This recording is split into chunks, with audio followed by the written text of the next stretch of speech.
For the people that don't know, what is a psychic medium? Okay, well, some people call us crazy, but what it is a heightened awareness of the environment around the physical environment. Mhm. That's what I would say. So you are born, just like some people are born double jointed or born with agility Mhm. or a higher intellect, you are born with the ability to navigate energy that people can't see. Wow. So I would call it that. And it is a genetic trait. It does run Interesting. through families, in my opinion. Wow. There's a lot of people that say they're psychic, and they are, okay, that do not do it for a living. But those that do it for a living, it's a calling. You can't really escape it. Okay. I've tried. Okay. When I say that, I've tried to be out and do everything else, but Mhm. you're always called back to it. And excuse my ignorance, but if I may, you mentioned that there is a difference between being a psychic and being a medium. Yes. Yeah. What is that difference? Okay. A psychic is not necessarily a medium, but a medium is always psychic. But a psychic is a person that can see, hear, and feel future events, past events, and present events. Okay. A medium connects with energy of people who've passed out of the physical, but they can also predict future, past, or however. No, it's not predicting the past, but they can feel what happened in the past. So mediums are always psychic, but not every psychic is a medium. Okay. And just another thing, just to fully understand. So for example, let's say we're walking in the supermarket, right? Right. And just random people are walking by you. Are you kind of, as they're walking by you, seeing things in your head about them and their lives? Or is it more something that like you just tap into with a specific person? Like, it depends on the day, to tell you the truth. If I've been working a lot, I dare not go to a supermarket, because if I've had 6 clients, I'm open. yeah. And then God forbid, I'm going to like look at people and go, oh, I don't care. Because the truth is, I don't care. Like, I mean, I just don't have the bandwidth. I mean, but yeah, it depends. Wow. Sometimes I will see people and know like that person's really depressed, or I can read it. Like I go by them and I get like a quick, almost like you see in those movies with the computer going like this. Okay. I get just really quick like this. And sometimes I'll tell whoever I'm with, you know, that person or whatever, but a lot of times I don't care. Wow.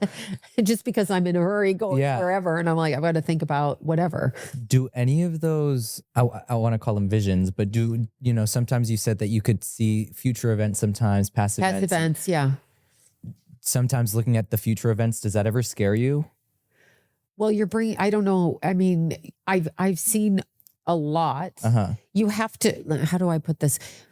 Because I'm older, I've experienced it longer, I guess, than like a 5-year-old might come in with it. So I have a frame of reference from where things happen, but I have predicted things that have happened that have been horrific. Yes. I've said it out loud, and I get a thing. I tell people, I named it psychic Tourette's. So if something's going to happen, and it's usually my family members, I will tell them to their face, and it usually will happen. But it's not like, you know, you're gonna, with lottery kind of things, it's more about they're leaving the planet type of thing. Okay. So I have experienced people's death, some famous people's death, and my own children passing. I think, you know, my son passed. But and my stepson passed. And so it was 24 years in between my husband's oldest child, who incidentally was my age. I'm between his 2 kids' age, second family, whatever.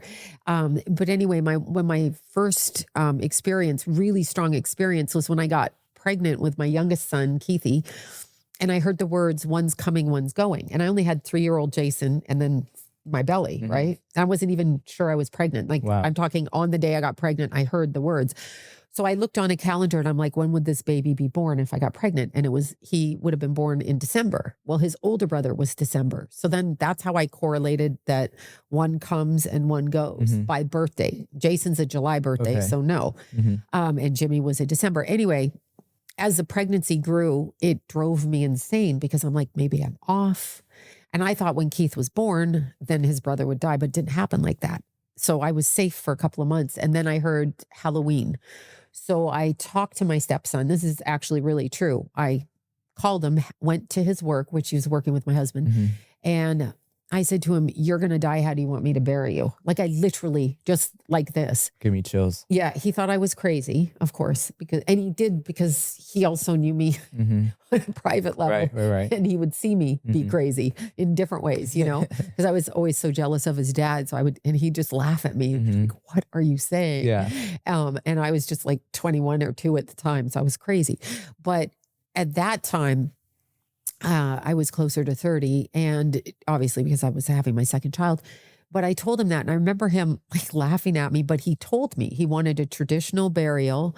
He wanted to wear the same outfit that he wore to a wedding 2 weeks earlier, which was actually his dad's outfit at our wedding. Wow. Which was interesting. And he said just traditional Catholic, and he entertained. And then we went about it. And about a week later, I called him and said, you really need to get back to rehab, doctor, whatever. And I remember I cussed him out because he laughed. Sagittarius love to laugh. And the next morning he passed. We got that call. I mean, he passed at work, but we buried him in that outfit. And so exact outfit. And then 24 years later, it happened with my own son, but my stepson. And I was doing a live stream on my YouTube. This is a true story. And it was June 2020.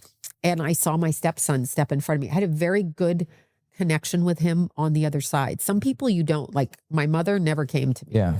My adopted father did, but not my birth mother. And I knew them both. You see what I'm saying? So my stepson stood in front of me, and I said to the people on camera, "Oh, Jimmy's here," because the channel knows. They ask who is what. Right. It's like they're in your living room. They know, right? Yeah. Like people will know in your living room. So they asked, and I said, "He's standing here." I jokingly said, "I wonder who he's coming to get," assuming it would be an older relative. Right. I had a few in mind that were up, like they should be going. Right. And it did not occur to me. And then at my granddaughter's birthday, I remember with the adults saying, "Oh my God, I'm going to bury one of my children by September." It came right out of my mouth. Yeah, Wow. no, but it wasn't, I heard it, I said it, and they all looked at me. And then I started, I didn't know which child though. I would have assumed my older son, just because he's wild. Right. He's a wild cat. The little one wasn't so wild. Conscientious, just a different kind of a kid. So automatically everybody would think this one, not this one. And so I warned them both to their faces. I said, "It's one of you." So I begged them to be careful. 3 days after I warned them, it was the little one that passed. And I knew it. As soon as I got the call, I was like, I fucking told, like, oh, I swore. That's okay. I freaking told them. And so I have predicted those things. Wow. 7 years before my younger son died, and my husband can attest to this one, but how it happens for me is I went to sleep, stuff like this, and we went to sleep early, like 10:30 or something, and you could hear motorcycles going up and down our street and cars. So I thought they were racing, right? I'm like, oh, these kids are racing. Not my kids, people. And suddenly I heard he's going to die. And I remember I dragged my husband out of bed.